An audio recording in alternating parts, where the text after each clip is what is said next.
This is PowerShell abalone, as is this, as is this.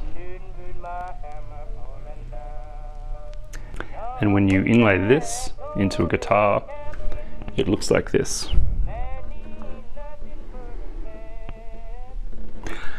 And I'm going to show you how to do it.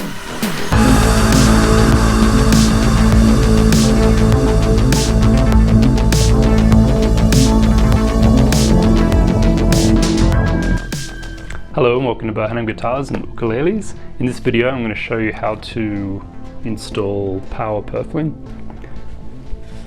This is the guitar that I use in this video. So I'll show you how to make it look good. And I start from the beginning and end at the end. So you will know how to do it most definitely, from top preparation and choosing shell and how it all matches, to using the Teflon for the Purfling channel or the shell channel, how to clean that out, how to use different tools to insert or inlay the shell into the channel, and then what to do after it's in, which is kind of something that's left out a lot from tutorials I've seen. So just treating it with CA glue and how to sand it nicely with blocks and random orbital sanders, stuff like that. So everything you need to know is in the video. So I hope you enjoy it, and thanks for watching, and please subscribe. So I've already bound this. You bind it and then you use Teflon, and what you get is this. So this is an ebony binding 40 thou black white black Teflon, which is about 63 thou, then another 40 thou black white black. Then I've gone around and just marked where the black white black isn't pushed right up against the spruce, just a little bit here. That one's probably the most obvious, so I'll just come in after I take this down with a plane, and I'll get the heat bender out and just push these in. It's very easy. And there's a bit more there, and a bit there and there, just like about between ½ an inch and an inch, or ½ inch and an inch, but you know, that's just a little touch up. So the first thing to do, or actually before I go into the first bit, there's a bit before the first bit. Think of the Teflon as a sacrificial tool. So these are only like $2 or something, and I've used these like 2 or 3 or 4 times. But if you buy it and just think, I'm just going to get one use out of it, then you won't be disappointed. Another thing to look for after you've done this, the same with any other binding job, just look for any points where the binding didn't come down far enough that just needs pushing in or reworking, kind of similar to the Purfling. This doesn't have any of that, which is nice. So the next part that we'll be doing, we want to leave the Teflon in while we do this, otherwise you can curl the 40 thou black white blacks over, then it's really hard to install the shell. But if we just take this down to flush or a bit over flush, then that's going to be the place that we start.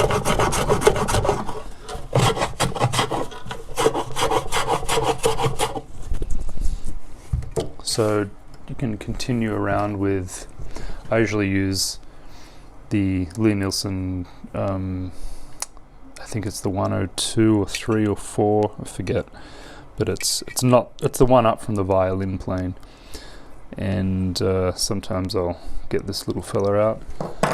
Another excellent way to go about this procedure is to use a scraper, preferably sharp. That part's sharp. So if you push this up against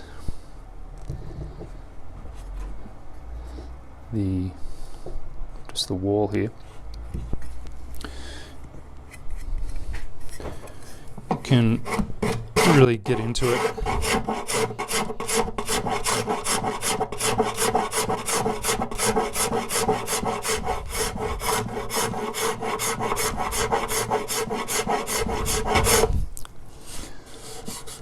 So you can see here what I'm kind of aiming for. Compared to it not being done, there's like a little shelf here, but here it's completely flush. There's still a little bit to go, but you can see how much it's neatening up, and you just want that as much as you can.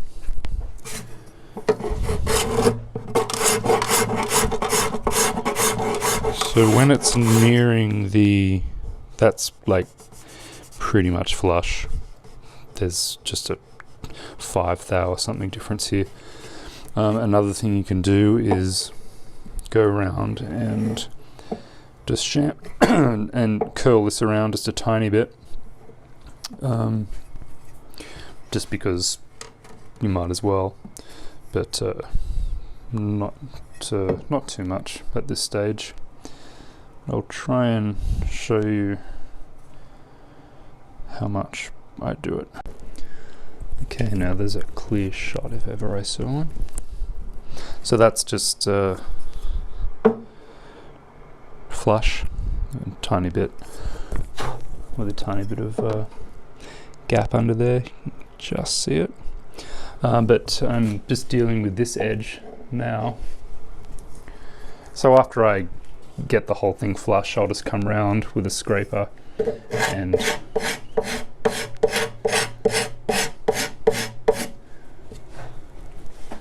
just do that much. So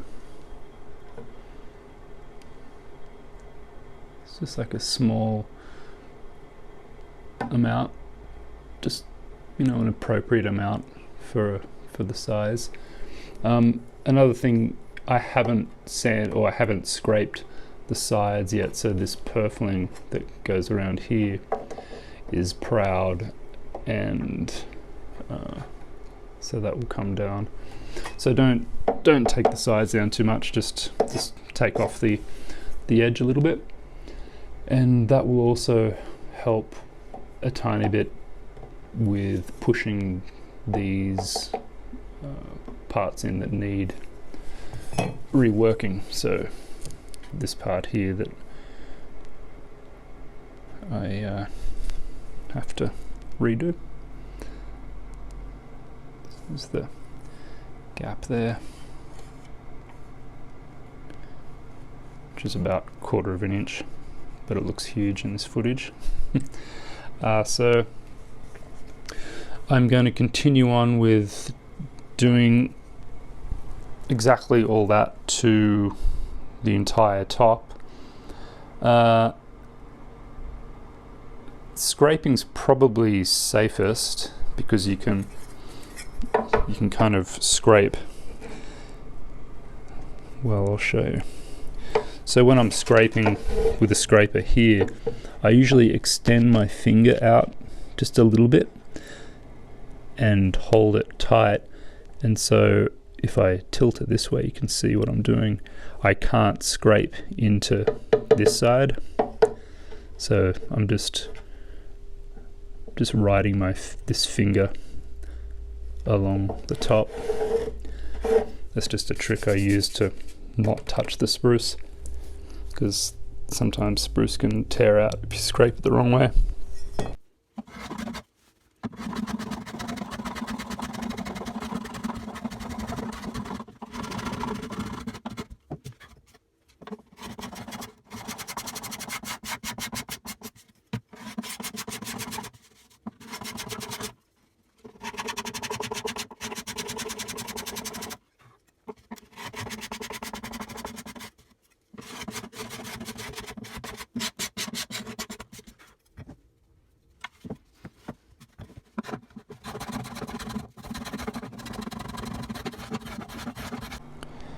Okay, here we are all scraped.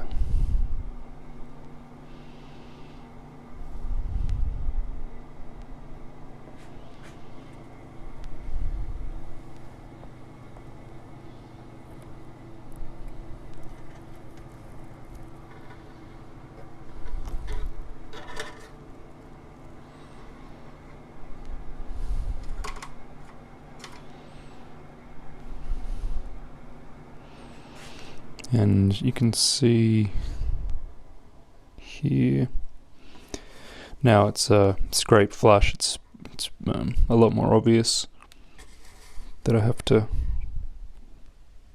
treat such areas. This upper bout was particularly in needing of some attention. Just 3 spots. And the waist here. So this is curled over. So that's not obviously gappy. It just looks like a wide black, but I know the black, because I marked it before, I know the black is sort of tipped over. And that is a good indication of what happens on both sides of the black, white, black if you don't, or if you scrape and get this all flush without the Teflon in. So I've got a, beautiful line here, but if I'd taken the Teflon out, both sides of these black, white, blacks would be folded over like this, or at least the inside curves, or the inside line. So that's why you take this all down with the Teflon in. Another thing, it's when these are all down in here, it's hard to scrape this flush because these are all in the way, so just peel these back, scrape them flush, and then you can just push them back in until we're ready to inlay. It's about 30 seconds deep, and that's going to be perfect for the depth of the Paua shell. So the shell is going to be inlaid, and it's just a little bit deeper than where it is now, and once I sand this truly flush, then that's going to be the right height, but more on that later, but you get the idea. We just have to heat treat these now, which I'll do quickly, and then it's time to inlay. My mama and I talk to my Pharaoh the whole night long. So I just pushed in these loose bindings, Purfling, and just used some razor blades, old razor blades, to keep them in place. Now I'm ready to put the power shell in, but before I do that, I'm just gonna hit this with a bit of shellac. Just mostly the edges, that come in about an inch and a good inch. This is just to keep this clean. This is all going to get sanded back, but this is going to get dirty, and I'd rather take off shellac than glue. We'll be gluing this in with tight bond, but then we'll be coming back with CA glue to fill up the gaps and all that. So we don't want the CA glue to be getting in the end grain or just anywhere. I don't like CA glue anywhere on the top. So that's that. Let's get to inlaying some shell.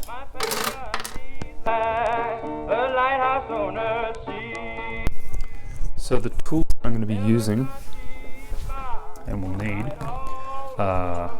tight bond. Later on, after it's all done, we'll be using CA glue, but we don't need that right now. We need some little brushes and some water.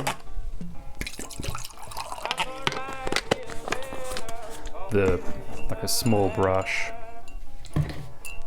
is really good for getting the glue in there, in the slot. I like a variety of tools to push the shell in. So I've got a little hammer, got this, it's a scraper burnisher, or a burnisher for scrapers, and it's got a flat edge here, here and here, just different sized things. I've got this scalpel blade or handle, and it's got a smaller little flat surface here.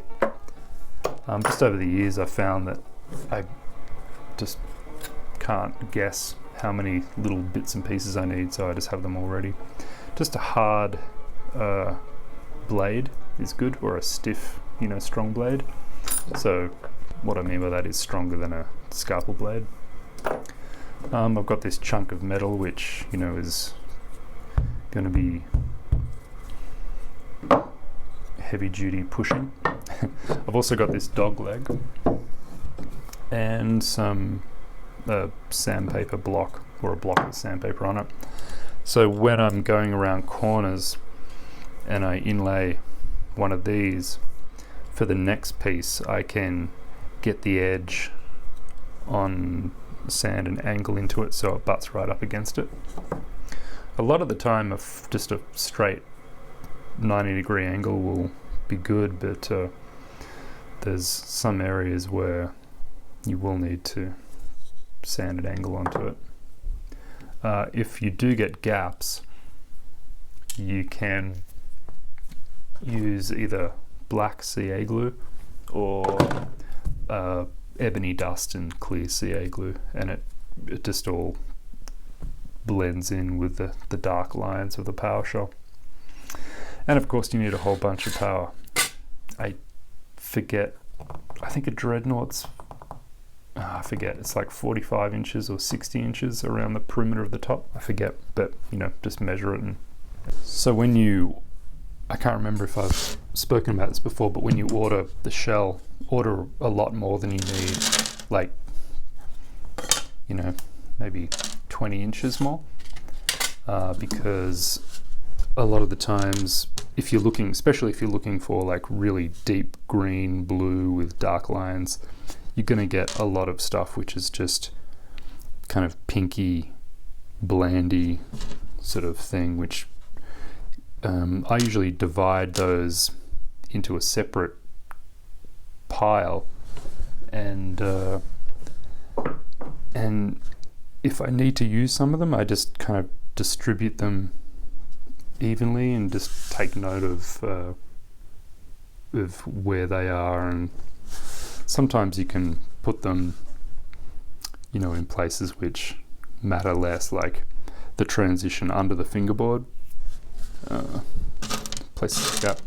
So once you've got all your shell out, I like to just place them all the way around and then turn them, just observe each one and look at the color on both sides. There's sort of two sides which can be used, and choose the best side and then place it down and just keep on going.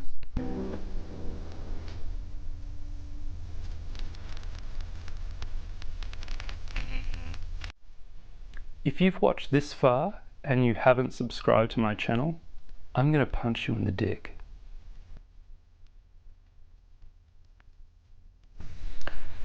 So I wanted to show you what I meant by checking both sides, and this is a prime candidate. So this is one side, and then flip it over,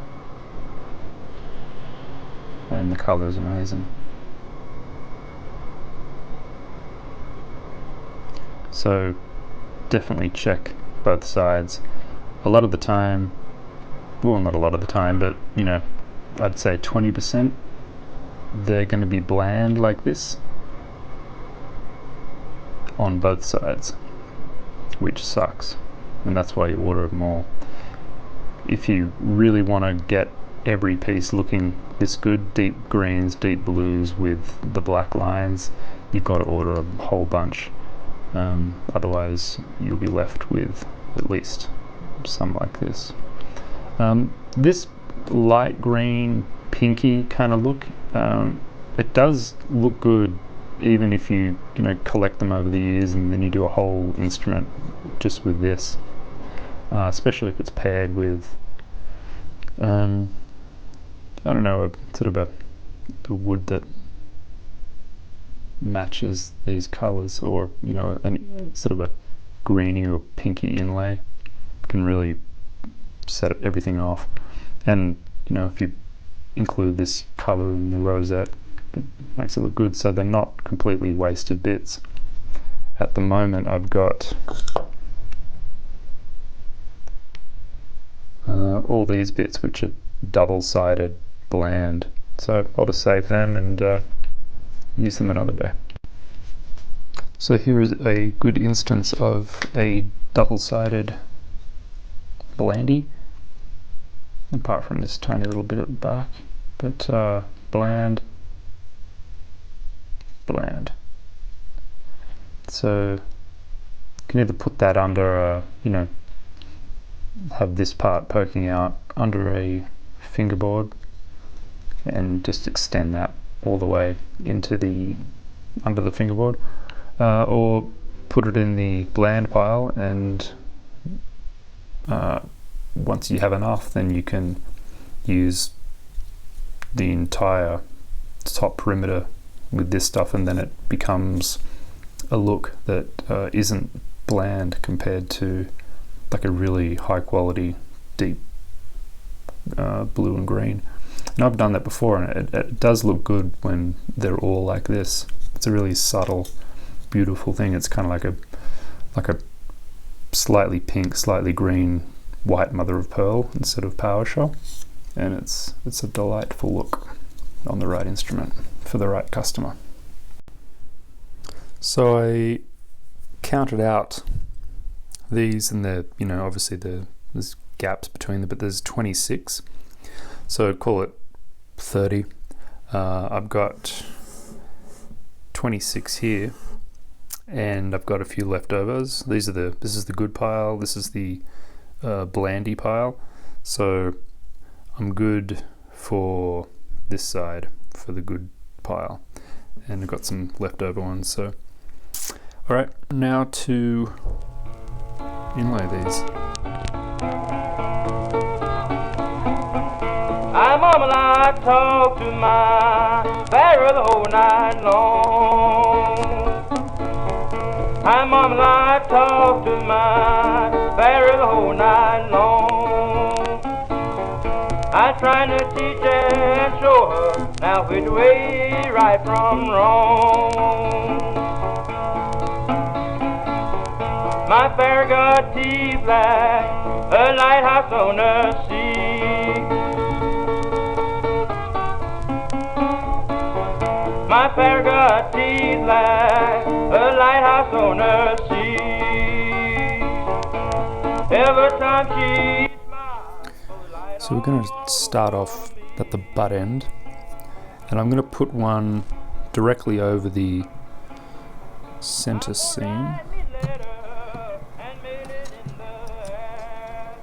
So I'll just pull this one back a little bit. Not that we'll be working on the bass side yet. There was one more tool which I forgot to mention, and that is a small chisel. This was I think it was 1.5 mil Japanese chisel which I broke, and then I just turned it into a little tool for jobs like this. I actually ground it down so when I do a 45 on a 40 thou thick black white black, it's like perfect. So yeah, I won't go into that. There'll be another video. But anyway, this thing fits perfectly in here. This Teflon's 60 thou, so there's a bit of space here, but the channel should be fairly residue free. So I'm going to start off with a better one. And usually the ends are pretty right angly. For the glue, what I've found over the years is easiest to do is just get a bit of wax paper and just put a little bit of glue on that.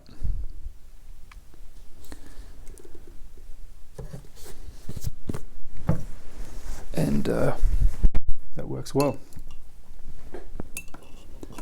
So just grabbing a brush, and you can pull this, pull the Teflon back sort of 6 inches at a time. I'll just give this a quick little scrape.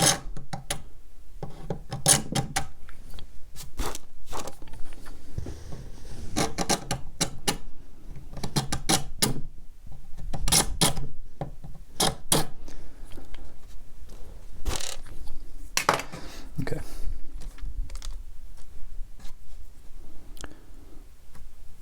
So right on the center line, just crossing that center line and go up a little bit more. Because once we've started, I work pretty quickly. So you'll notice I'm using all straight pieces, or as I like to pronounce it, straight pieces. I find it easiest to work with straight pieces. You can buy dedicated curved bits if you figure out the radius, but I've just found that it's not needed. So just push that down into the channel. Clean out the glue on this side, because we'll be coming back to this side after we complete the other side. I just do one side and then the other, but you could work both sides at once if you want, whatever. Whatevs, man. So butt that up against there. You can. Okay, so I've just put this in, and when it's good if you just look here when the glue squishes out like that, then you know this is butted up to the end of this one. Then you can just push that in. Hammer's working well. What I do after I've got 2 in is using the little chisel, put it up against the end of this and then just lever it towards this way, and that will, if this is moved a little bit, it'll push this, slide it into the end of this one. And it's just a bit of a fail-safe.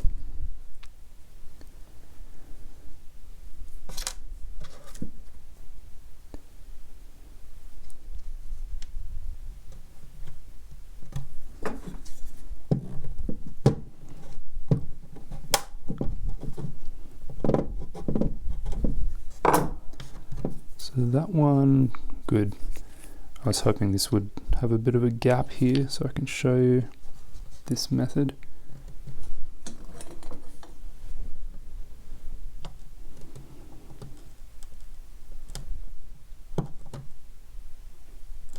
And that just slid up into the end of that one.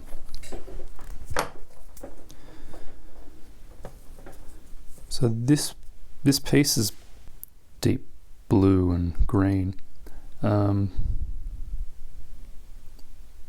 Actually, this green matches this green.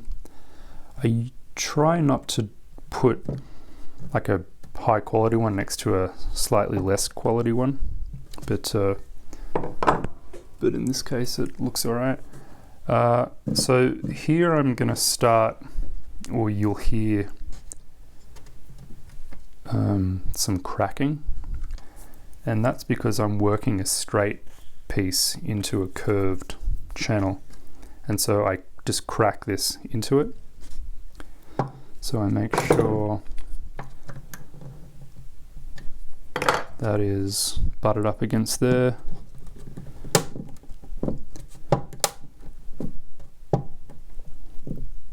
Then push that down.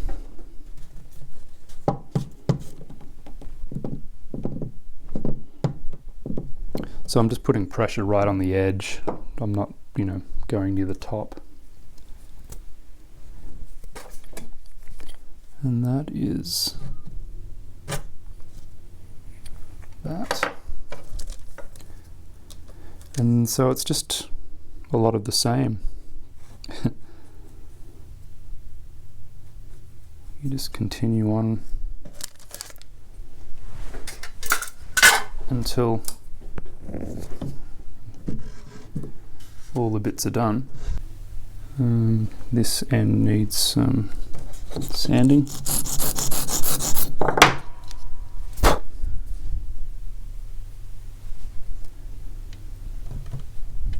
Butt it up against there.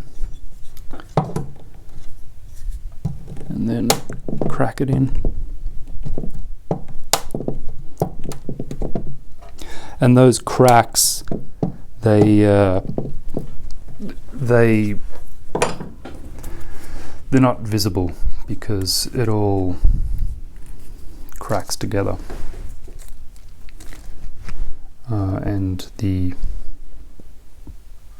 crack lines are either totally invisible or they get taken into or dealt with the dark CA glue.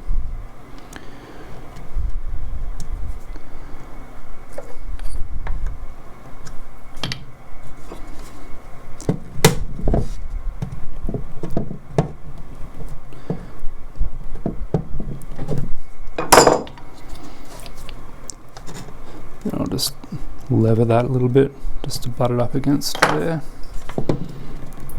and just push all these shell bits down into the channel. If one's riding high, you can just pick it out and scrape the channel a little bit deeper and then re-inlay it.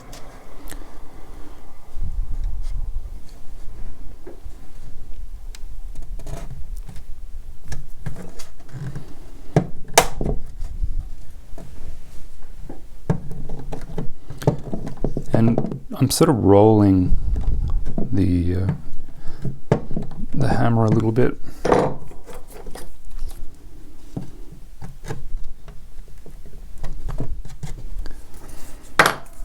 You can see, I'll get a close up of this.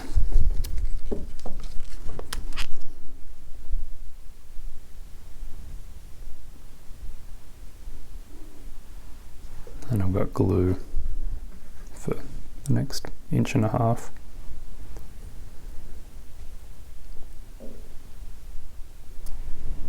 Then that one's right on the center line.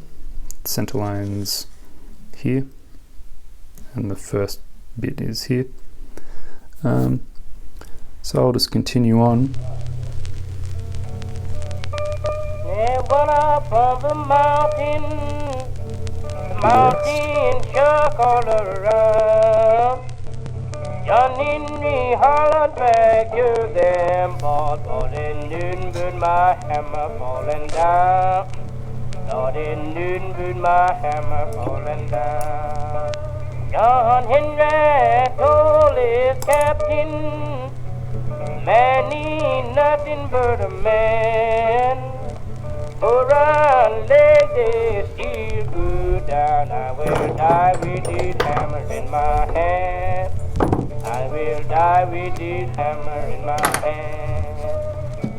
Where you get those little shoes that you wear so fine? Got my shoes from a railroad man, and my dreams from a man into mine. Lord, my dreams from a man into mine. Who gon' grab you pretty hand? Who gon' kiss your cheeks? Mama gon' kiss my rosy cheeks. Lord, I won't have to have no home man. Lord, I won't have to have no home man. Johnny me had a woman. Yes, she was red. Run down the track and she never looked back. Lord, I'm going where my man Phil did. Lord, I'm going where my man Phil did. John Henry told his wife, take me your my clothes. Okay, so here we are. I just did a time lapse and 15 minutes passed, and I think we were, I don't know, about here, so 15 minutes to there, so call it 20 minutes.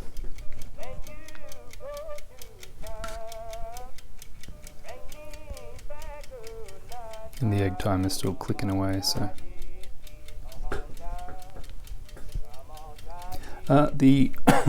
The waist, you may have been wondering, I did use the straight bits for the waist. They cracked in nice, so if I do this, you can see they cracked in nicely. I might have to do something there, but I'll sort of figure that out once this dries and I sand it back. Then you can reevaluate. If you screw up something, once it's dry, you just come in with this fella and remove the bit of shell and replace it. It's really easy. So you really can't screw this up. I mean, I guess you can, but yeah, it's a fairly straightforward thing. If you wanted to buy curved pieces of shell, I don't know the radius, but it's probably, let's see, so that's inner rosette. That's probably about 2 3/4 radius there, so be about that. You'd only need like 2 bits, and then like it goes to basically straight from here to here, here to here. These going easy. It's straight from here to here. It's almost dead straight from here to here. It's dead straight here to here. Then this is like, it's such a nice large curve that these straight bits go in really easily. So that's why I don't bother with the curved bits. And I found that the curved bits, they don't break, at least for me, they don't break as nice, and you sort of come, like when you break a curved bit in here, if it's not exact, it's like curved bit, curved bit, curved bit, if you know what I mean. And so I just find I get a neater job just with the straight bits. So on to side B. Hey, my love, be when the world is on your mind.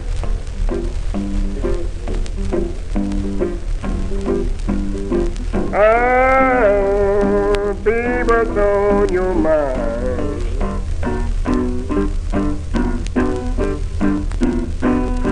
Every time I sing, I just can't keep on crying.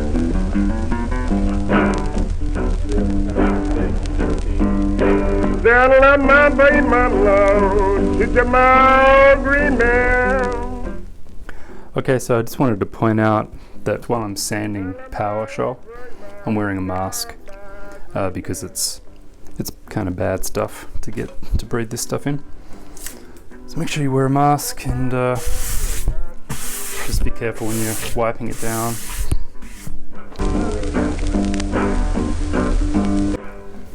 So this is the next day. The glue is thoroughly dried, and I'm ready to sand this down. And I'm just going to use a hard block. I've already done a little bit of it, but this is how it's done, or how I do it. I usually go around and come in from this, sort of from the outside in, just to get the initial sharp bits off. And you know, you just go around as needed. As you're getting up to the end, you want to come in from the inside and work outwards. I find that easier.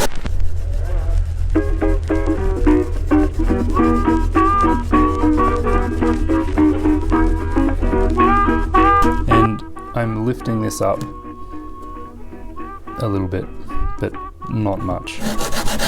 It's kind of like I can't see any scratch marks here, but I'm kind of, it's kind of flat, but I'm just putting all my pressure on the outline, and this is feeling close to being done.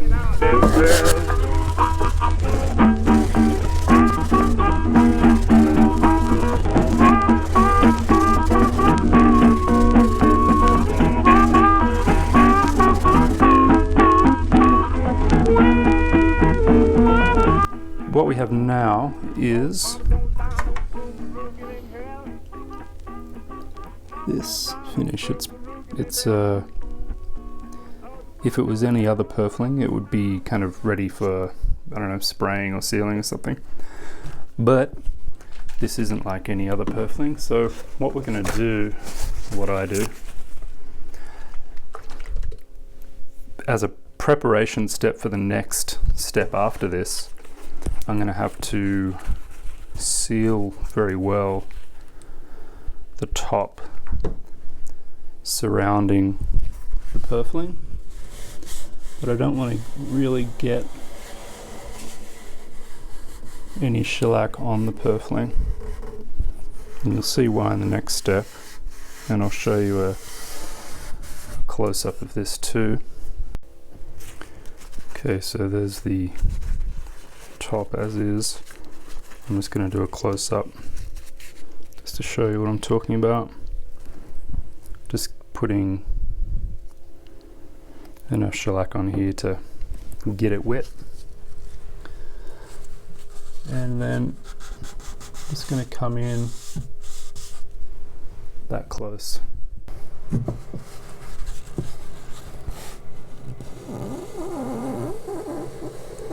Just up to that line, and you know, a little bit past it, I suppose. You can hit the black, white, black. But why I'm doing this is because the next step I'm going to be CA gluing, like dropping thin CA glue into the shell or on top of the shell, just so that really solidifies all of this. And when that hardens, it's going to be as much as I can do to stabilize this. If I don't fill up all the gaps and do everything I can to stabilize the shell purfling, what happens is the finish just seeps into every unseen hole and crevice and whatever in the shell, and there's going to be hundreds of them, so you've really got to deal with it in some way. And this is the best way that I've found. It seems to work. You don't need much, you just do thin passes, and it does the job. I suppose you could use thick or medium CA glue when you are gluing in the purfling, or the shell rather, but you do run the risk of getting some, you know, somehow in the end grain, and then it's a stain, spruce stain, or rather CA stain in spruce, which you don't want to do because you can't get it out.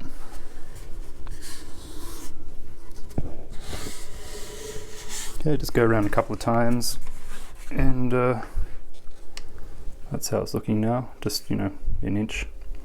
And so now we will do the CA. No, seriously, if you're watching this far and you haven't subscribed to my channel, I'm going to punch you in the dick. And I'm saying that because 100% my viewers are male. I've checked the analytics. But if there's any females watching, actually no females watch my videos. So ready to CA, I'm going to be using Starbond Thin, and this is an old top. It looks like a, I don't know, Gandalf's hat or something. So I'm going to be dipping into my stash of pippets and things. I've got, when you buy a big bottle of Starbond, they send you 1,001 whip end things, whatever these are called officially. But you'll be needing a nice new one of those. Okay, so I'll just zoom in here so you can see a bit better. What's going to be happening is I'm going to be dragging this backwards, because if you go forwards with this, it can, well, I'll do it without it being plugged in. It can catch on something and then it can kind of flick, and then CA glue goes everywhere. But if you're nicely dragging it, it is the best way to get a fine control line. So I'll start off camera a bit and then come in and just watch the CA glue coming in here. You can see that coming up.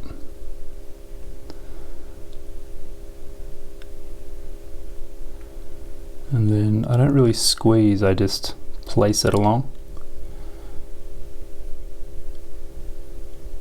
And then I'm just very lightly dragging it along. You can see the colours popping. That's when you put finish on shell, it's amazing what the colours do.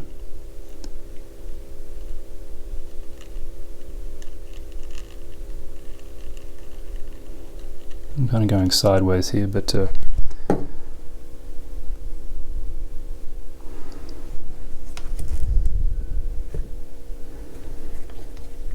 just have a bit of paper towel handy, just for any excess, and if you've got excess, just wipe it from the center out.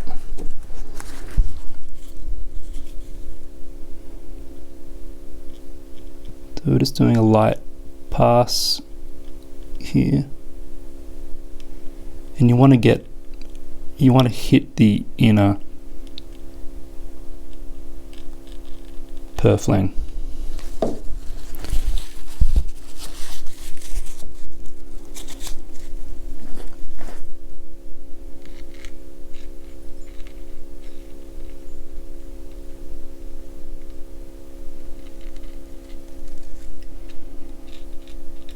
And because we've got shellac on it, it's safe to get on the spruce a little bit, but still, you know, take care.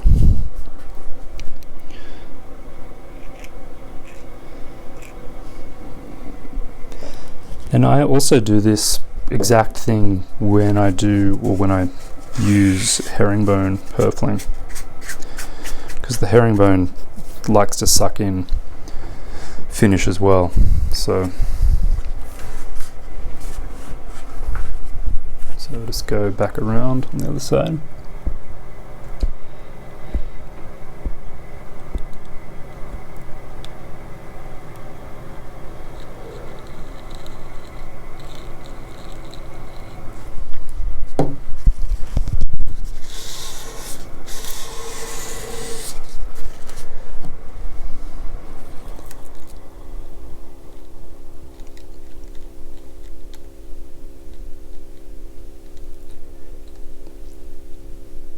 And I can see little cracks and things filling up that you won't be able to see. Actually, there's some here. I'll do a close-up so you can see it.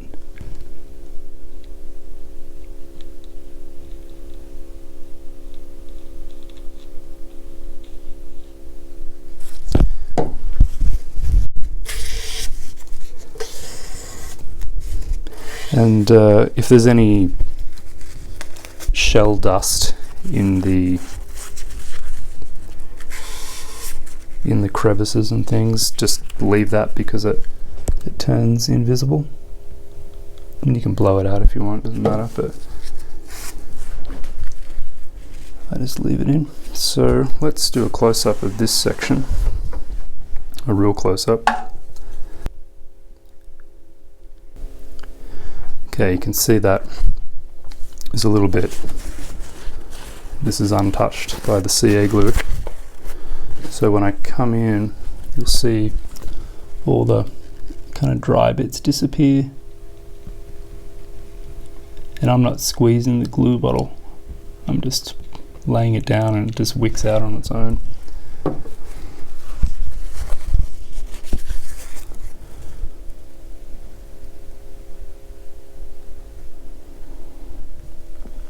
Then a bit more up here. Actually, this might be a bit of a better. So can you see here these two lines?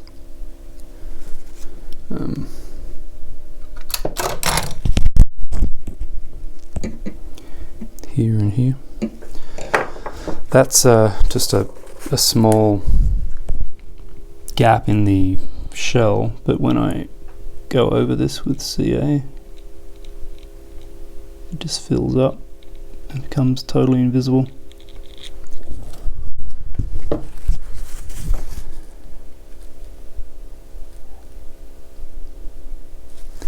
and everything looks amazing.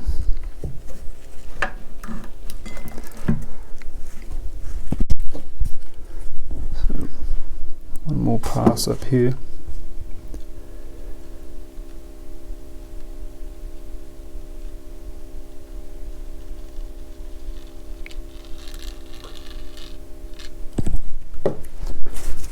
And there we go.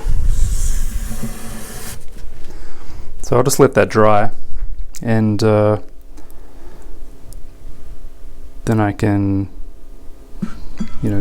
that thin CA, it would have penetrated into any gaps, but I'll let it dry and then I will give it a good looking over after that.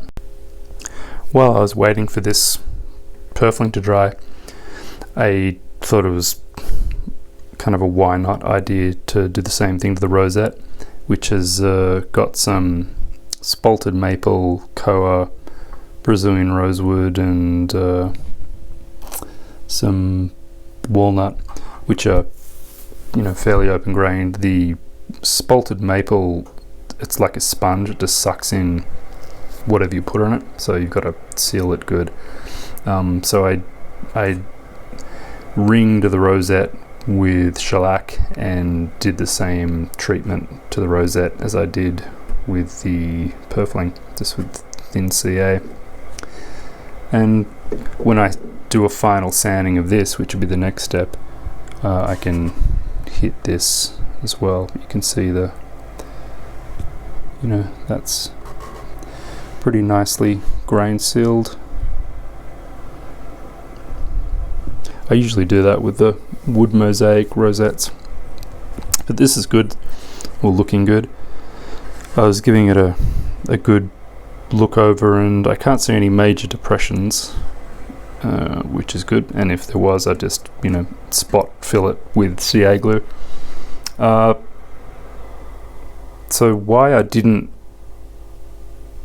do this why I didn't sand this top down to its kind of end point is because I knew this would be a messy step, and I like to just leave a bit on the Purfling and bits more clean up on the top when I do this job, and then I can come back in and give it a final sanding and clean up before I spray.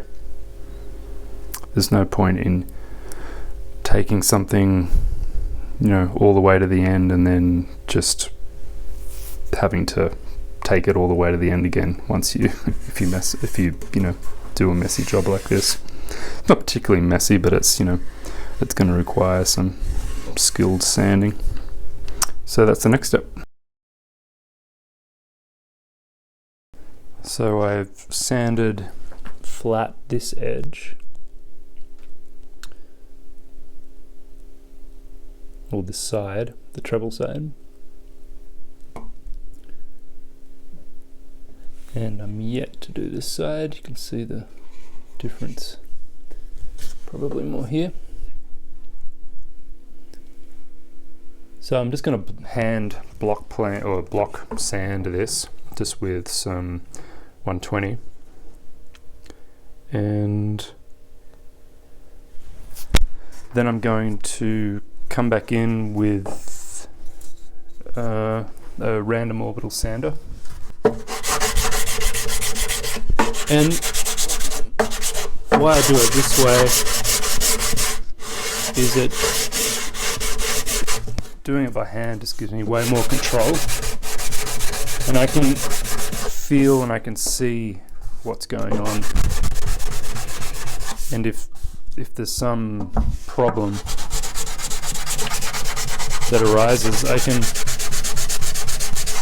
it's more tactile. I can notice it quicker when I'm sanding by hand, and that's why I, similar to doing finish work, I much prefer doing less buffing and more hand sanding with grits than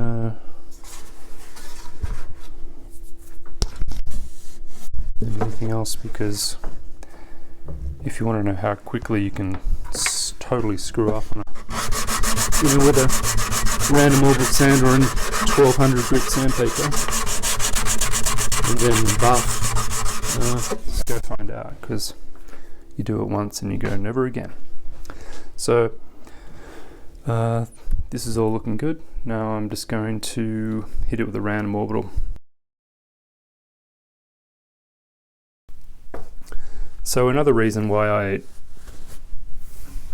curve or radius the bindings before I do a final cleanup at the top is because when you're random orbital sanding the top, it can be problematic when you're sanding soft spruce next to a hard material, which is always the binding, and especially when you've got Paua Purfling or mother of pearl Purfling or some such thing, because that's a wide area. I mean, if I didn't round this binding over, that would be about 1/4 of an inch of hard material next to soft, and I would, when I'm random orbitaling, I would get a kind of a scoop thing here, which is what can happen with a rosette, especially with like cedar or something. So I've removed almost half the contact point of the hard material, so sanding this will be less problematic. So now I'm going to use my random orbital sander to sand and clean up the top. I'm going to be taking off the shellac, the glue, cleaning up any scratches left, just getting it ready for spraying. So I'm going to be using these. I plug in this to a shop vac, because this little bag that comes with it is just pathetic. Some people say that the weary blues ain't bad. Well, if some people say the weary blues ain't bad, but if it was those feelings that I most ever had, everything that I do seem like I do it wrong. Everything I do seem like I do it wrong. Sometimes I regret that I was ever born. So that was the 220. You may have noticed that I was careful to sand this area. This is the only area that I want to remain as it was. I mean, I still have to clean it up, but it has to be flat this way and this way, otherwise the fingerboard tongue won't lay nicely. But it's good that way and good that way. It only has to be flat for, the tongue area. So lastly, after you've done that with 220, and just feel around the perimeter, you shouldn't be able to feel it going down then up, because that is a problem. And that's caused by sanding the hard, with sanding softwood next to hardwood, and this is 1/4 of an inch of hard next to spruce. That's even worse with cedar, especially with rosettes. You get a deep period, you got to scrape this down. So just get some clean water and wipe this.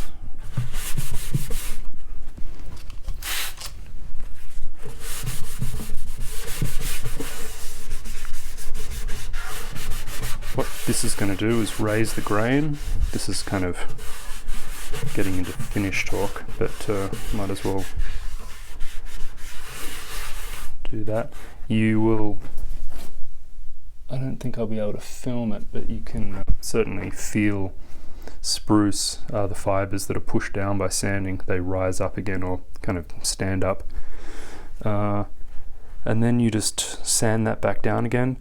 I usually use you can use the same 220 or 320, but just a hand block with cork block with 400 grit, and that gets that down nicely. And you can do that, maybe twice, and that gives a really nice finish for any softwood. If you've got any scratches that are too deep to sand out, just clean them out with water, and that's about it. And don't forget to round over all this area too. But see my video on rounding over the binding before you do this. This is the finished result. If I can get in there. Wonder if we can see some raised grain. No, I can feel it, but yeah, it's kind of too hard to see. The other thing you'll notice is there's no shellac visible around the perimeter, so you just want to get all that off. Unless you're French polishing, then it doesn't matter, but if you're putting nitro on, get rid of it. But all in all, very nice. It's beautiful Paua there.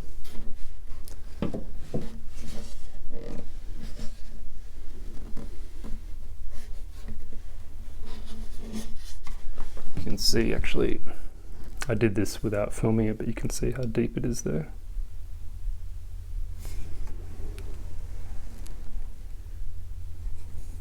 And you can see where I curved the fingerboard. Sorry, the fingerboard starts here.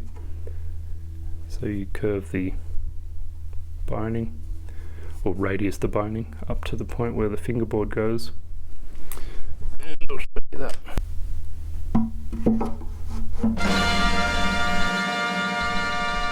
Beautiful. So that's that. I hope you enjoyed that video. It was only an hour, so wow. A few time lapses in there. So each side took seems to take about 15 minutes if I'm not teaching how to do it, which is pretty quick. Try it with some curved pieces if you want, but I've always got away with straight pieces and just breaking them in.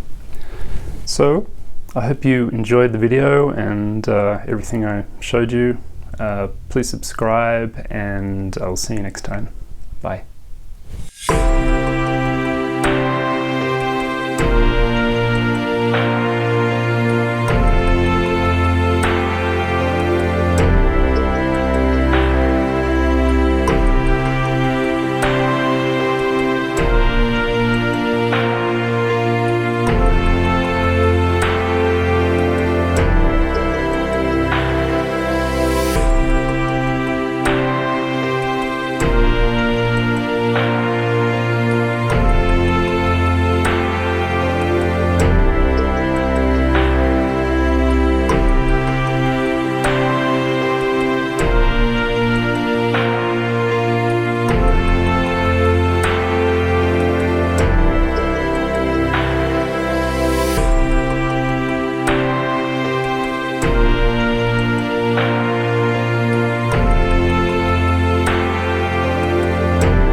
Angels singing, angels singing. Angels singing, look at that power shell. Angels singing, look so good. Power shell, angels singing, power shell. Mortison Tedden. Power shell, angels singing. Angels singing every day. Because the power shell makes everyone feel gay. Happy, I mean.